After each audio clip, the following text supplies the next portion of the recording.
Hey everyone, welcome back to another movie review with me, Bo, here on the Film Scene Investigation channel. Hope everyone out there is doing good. Thanks for checking out the video.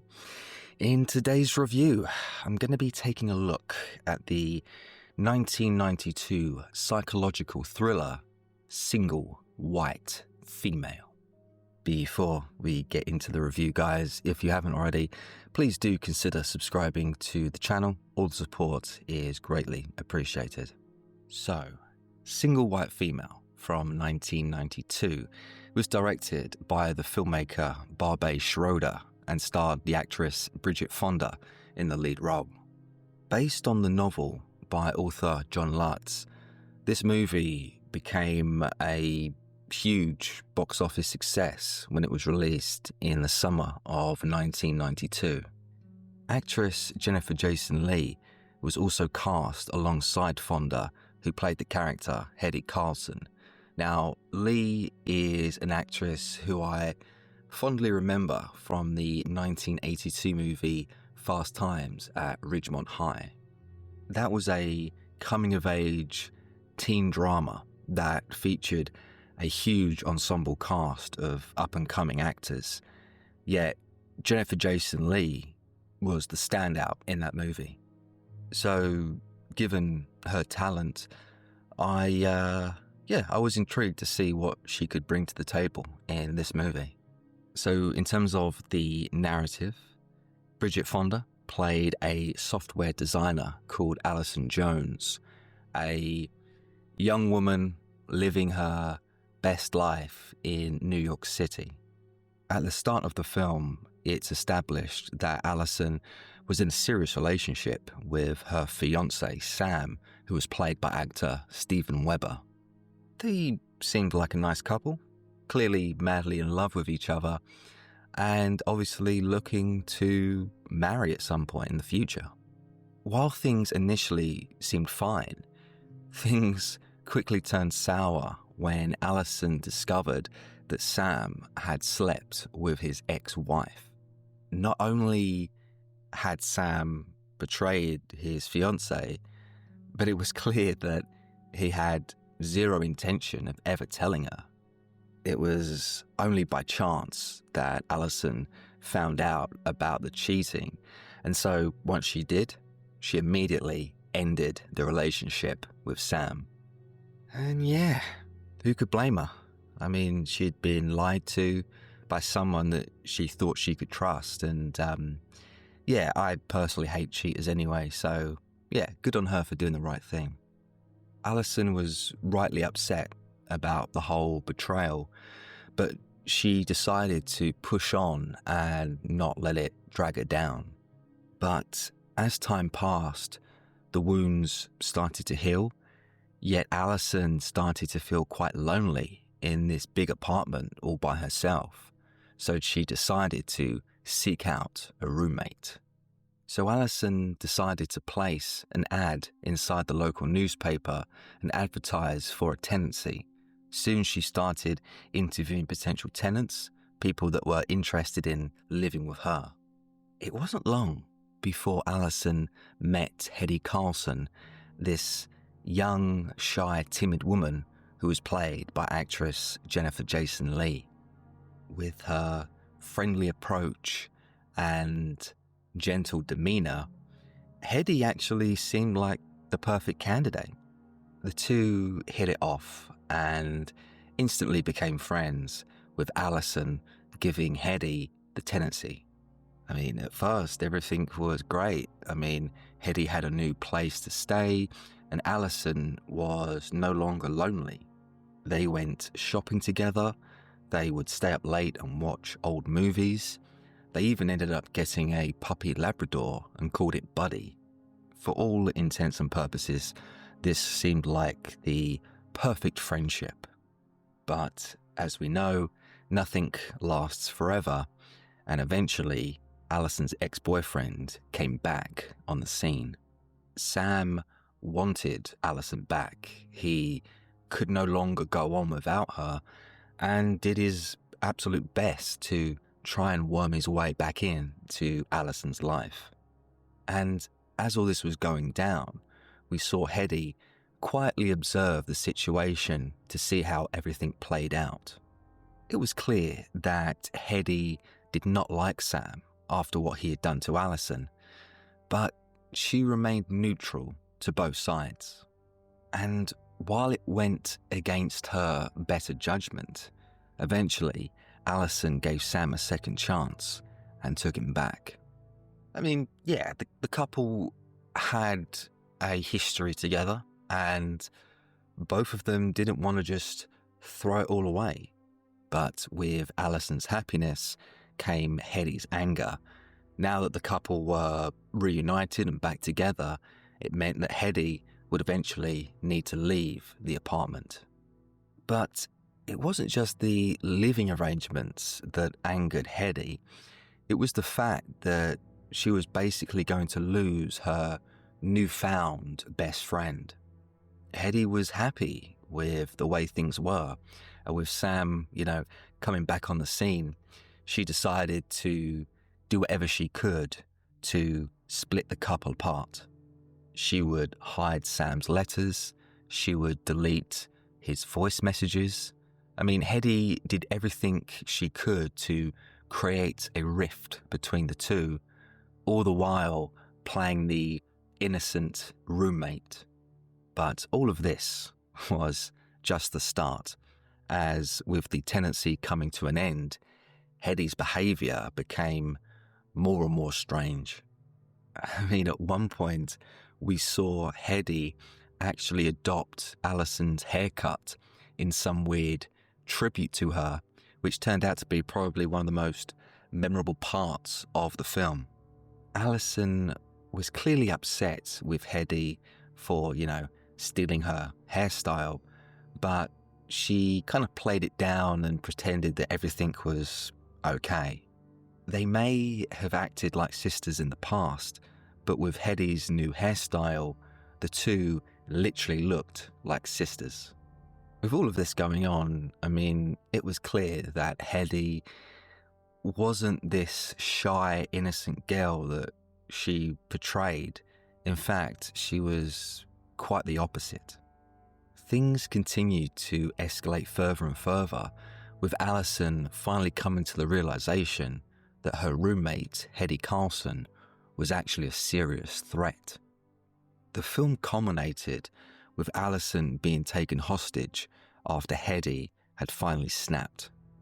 Hedy's abnormal fixation on Alison had boiled over into sheer madness, which also led her to kill Alison's ex-boyfriend, Sam, in his hotel room. I mean, to put it bluntly, she was a psycho, and she showed zero remorse for her actions. Now, when it comes to the acting in this movie, honestly, I thought there were no bad performances. From Bridget Fonda to Steven Weber, everyone was great in their respective roles. However, there was one actress that stole the show, and that was Jennifer Jason Leigh. She delivered such a strong performance as the crazed roommate who was fixated on Alison. We saw her character slowly unravel into this sick and twisted individual. About midway through the movie, we saw Alison finally discover Hedy's actual backstory and how she had a twin sister who died in a car crash. Now, I was really glad that we got some background into Hedy's life, as it added a lot of depth to her character. Initially, seeing Hedy go all crazy and stuff, you think that she's just this outright villain looking to destroy everyone. But in actuality, she was just simply a mentally scarred woman. Jennifer Jason Leigh's performance was so compelling, I actually found myself feeling a bit sorry for the Hedy character. I mean, in some ways, it could be argued that Hedy was simply a victim of circumstance.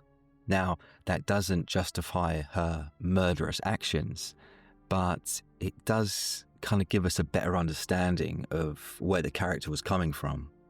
Just brilliant stuff from Jennifer Jason Leigh, who honestly should have been nominated for an Academy Award based on this performance. It was that good. Another strong aspect of Single White Female was its chic, stylized aesthetic. From the fashions to the interior design, this movie looked absolutely fantastic. Mixing the incredible set design with the amazing cinematography of Luciano Tovoli proved to be the perfect combination.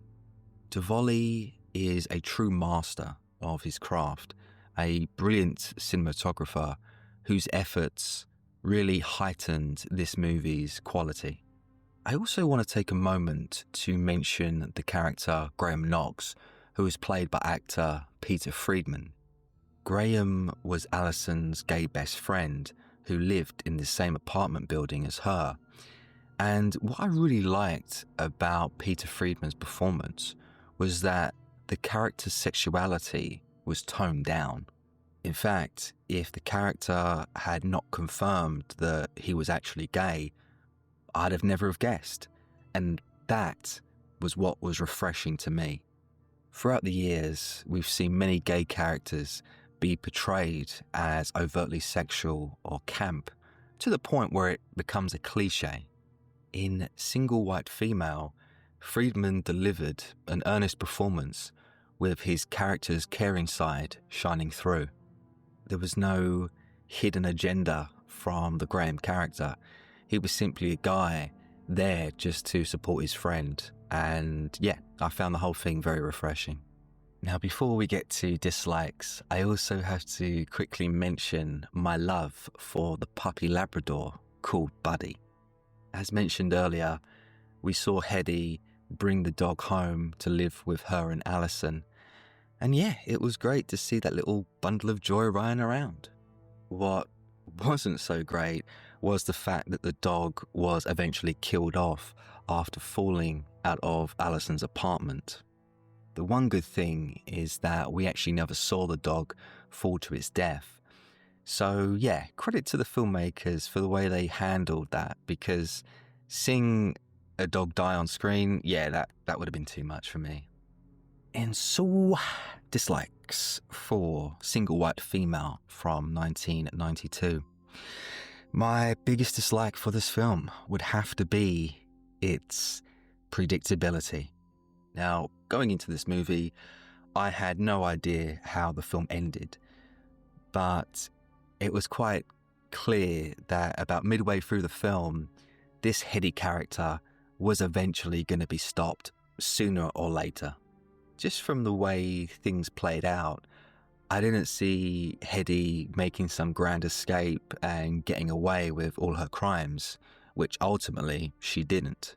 At the very end of the movie, after this altercation, we saw Alison kill Hedy, and honestly, it came to no surprise.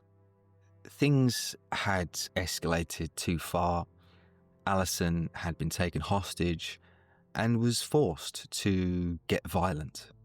Now, while everything played out as it did, and yeah, I was okay with that, I really do believe it would have been more interesting if you would have had Hedy somehow, some way escape. Or better yet, you could have had maybe both Alison and Hedy die together. I mean, I don't know, it just needed to be something more than what we got, because as I said, it was very, predictable, very paint by numbers. It was clear that how everything was going, Hedy was going to get a comeuppance, and she did. I mean, yeah, it is what it is, and it was fine for what it was. But I really believe a last-minute narrative twist would have been a lot more interesting than what we got. So, ratings for Single White Female from 1992. I am going to be rating this movie a solid 6.5 out of 10.